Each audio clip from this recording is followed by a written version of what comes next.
Buenas noches. Quisiera empezar por agradecer a la Academia Mexicana de Cirugía, a su presidente, a los coordinadores, por primero invitarnos a compartir con ustedes un tema que pues nos apasiona en el buen sentido de queremos trabajar para hacer algo por este tema, pero también por permitirnos compartir con ustedes que en un foro que es totalmente distinto al que estamos acostumbrados.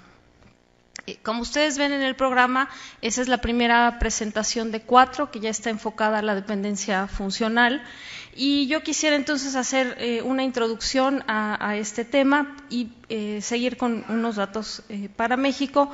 Primero quisiera hablar de por qué es importante que hablemos de dependencia funcional, un poco a qué nos estamos refiriendo, presentarles los datos sobre dependencia, algunos datos sobre dependencia funcional y discapacidad en México, y terminar con algunos de los retos que nosotros vemos de lo que implica esta dependencia al envejecer. Bueno, primero es importante saber lo que implica esta dependencia funcional en el mundo. Aproximadamente, estos datos son para 2010, 15% de la población mundial padece alguna forma de discapacidad. Casi 200 millones de personas tienen dificultades considerables, esto quiere decir que requieren de gran ayuda para realizar actividades básicas. El proceso de envejecimiento que viven la mayoría de los países implica que las tasas de discapacidad aumenten y pues sobre todo también las enfermedades crónicas. Las personas entonces viven más, pero no necesariamente en mejores condiciones, no solo sociales, sino de salud.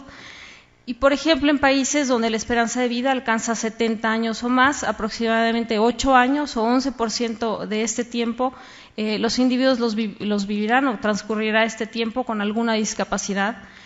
Y, desafortunadamente, se estima, el Programa de las Naciones Unidas para el Desarrollo estima que 80% de las personas con discapacidad vive en países en desarrollo. Además, estas tasas de discapacidad no están determinadas solamente por cuestiones fisiológicas, biológicas, médicas, sino también por condiciones socioeconómicas o lo que llamamos determinantes sociales, por ejemplo, como la escolaridad. En países de la OECD, la diferencia entre personas con mayor o escolaridades altas y bajas es 19% comparado con 11% en sus tasas de discapacidad. Es una diferencia significativa. Y esto pasa si nosotros hacemos el análisis por otras variables como ingreso a lo largo de la vida o el ingreso en la vida adulta y otras condiciones socioeconómicas.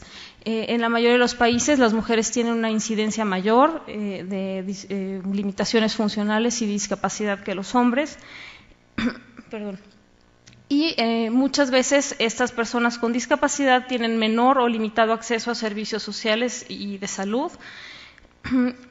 Y adicionalmente, en muchos países esta transición de lo rural a urbano implica que en países como el nuestro, que casi 80% de la población vive en zonas urbanas, el número de personas con discapacidad debido a crecientes tasas, debido a lesiones o accidentes, es cada vez mayor y crea demandas específicas. ¿A qué nos referimos o a qué estamos hablando cuando sobre dependencia funcional? Este es un término o un concepto con múltiples dimensiones y multifactorial. No existe una definición única en la literatura, ya veremos con el resto de las presentaciones. Y es difícil también de medir porque involucra, por una parte, una evaluación subjetiva del individuo sobre su situación, pero también es algo que se debe verificar de manera objetiva, las limitaciones. Entonces, es muy complicado tener una valoración específica. La forma en que se define la discapacidad, entonces, va a tener consecuencia en el diseño de programas, la asignación de recursos y demás. Nada más para presentarles una definición, el Consejo Europeo ya hace más de una década define la dependencia como la necesidad de ayuda o asistencia importante que tienen las personas para realizar actividades de la vida diaria. Entonces, existe una limitación, la persona es incapaz de realizar por sí misma las actividades básicas e instrumentales de la vida diaria y necesita asistencia para realizarla. Varios organismos internacionales han estado trabajando también en tener una definición conjunta que se puede usar por distintos países, sobre todo para cuestiones de poder comparar. Aquí nada más menciono algunas: la Organización Mundial para la Salud, las Naciones Unidas, y el último grupo que tiene su base en Estados Unidos. Han trabajado mucho para que los censos de población tengan una serie de preguntas sobre discapacidad que pues se pueda homologar entre países. México incluye estas preguntas. Por otra parte, la valoración objetiva, seguramente veremos más sobre esto, se realiza en base a escalas, valoraciones geriátricas, valoración de las limitaciones en las actividades y pruebas de desempeño. Y la evaluación subjetiva generalmente viene de fuentes secundarias, a través de registros nacionales, censos y encuestas de población. Para México tenemos por lo menos dos fuentes de información sobre limitación funcional y discapacidad, que son el censo y la ENACEM, que ya César habló un poco de esta encuesta. En México, en el censo de 2010, 5% de la población aproximadamente reportó tener limitación con alguna actividad. De estas personas, 23% lo declararon que es por edad avanzada y 39% como consecuencia de alguna enfermedad. Y si pensamos que consecuencia de alguna enfermedad es muy probable que implique enfermedades crónicas, es muy probable que el 23 y el 39% estén mezclándose personas de edad avanzada y enfermedades crónicas.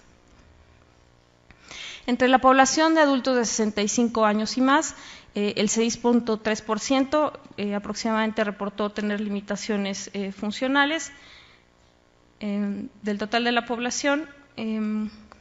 Y quisiera nada más aquí presentarles algunos datos. Los que tengo en rojo es, si nosotros vemos la población que todavía no es adulta mayor, ya porcentajes importantes tienen 2, 3 y hasta 4 limitaciones. Estos son nuestros adultos mayores en 10 y 20 años. En la población de 60 y 84, casi 30% tiene 4 limitaciones.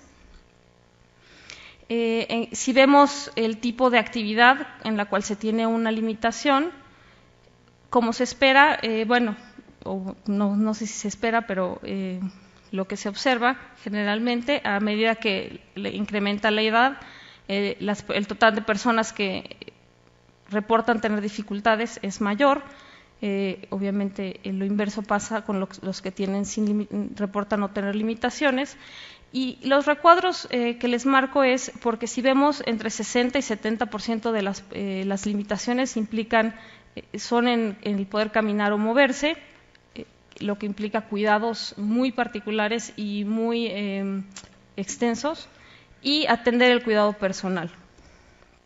Y aquí lo que nada más quiero que veamos, es importante ver que es a partir de los 80 años donde empieza a haber un pico, donde más se incrementa esta dependencia. Ahora nada más quiero dedicar los últimos minutos a ver qué retos implica esto para nuestro sistema o el sector salud. Bueno, obviamente la incidencia y prevalencia de enfermedades crónicas y los cuidados que esto implica es un reto importante. No solo eso, sino que se aúna en gran parte de nuestra población, sobre todo por cuestiones de pobreza, se liga mucho a enfermedades también infectocontagiosas, entonces tenemos un doble perfil de morbilidad. Y esto incrementa los costos de la atención en el sistema. Entonces tenemos que preguntarnos si estamos preparados para solventar los costos de la dependencia al envejecer, si estamos preparados no solo con los recursos financieros, sino los recursos humanos, como mencionaban más temprano, un poco más en una de las primeras presentaciones. Necesitamos ahora no solo saber las condiciones de salud y dependencia funcional. Sabemos quién es capaz o no, pero también tenemos que saber qué tanto es capaz la persona de realizar o desempeñar ciertas actividades. Y también necesitamos tener una mejor planeación de los servicios que sean óptimos. Hoy los adultos mayores generalmente tienen servicios inadecuados, enfocados en sistemas curativos y no preventivos, que puedan hacer que un mayor número de adultos mayores lleguen a la etapa de adultos mayores con una mejor condición. Tenemos que fortalecer las estrategias preventivas, no solo reforzar los servicios existentes, sino generar nuevos servicios. Sobre todo en mi opinión, un sistema basado en los cuidados de largo plazo.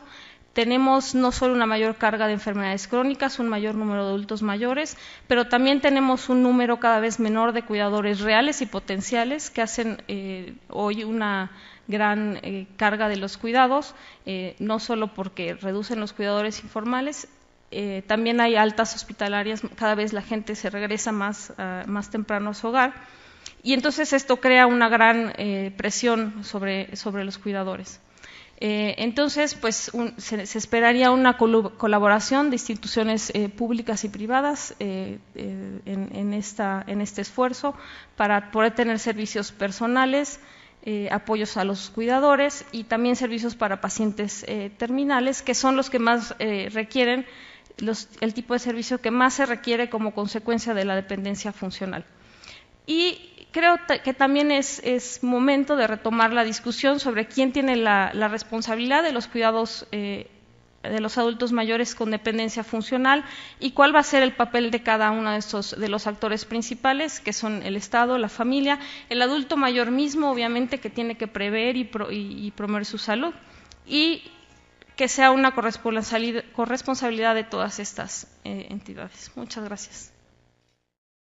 Pues nos apasiona en el buen sentido de queremos trabajar para hacer algo por este tema, pero también por permitirnos compartir con ustedes que en un foro que es totalmente distinto al que estamos los datos sobre dependencia funcional y discapacidad en México, y terminar con algunos de los retos que nosotros vemos de lo que implica esta dependencia al envejecer. Bueno, primero es importante acostumbrados. Como ustedes ven en el programa, esa es la primera presentación de 4 que ya está enfocada a la dependencia funcional, y yo quisiera entonces hacer una introducción a este tema y seguir con unos datos para México. Primero quisiera hablar de por qué es importante que hablemos de dependencia funcional, un poco a qué nos estamos refiriendo, presentarles los datos sobre dependencia, algunos. Hola, buenas noches. Quisiera empezar por agradecer a la Academia Mexicana de Cirugía, a su presidente, a los coordinadores, por primero invitarnos a compartir con ustedes un tema que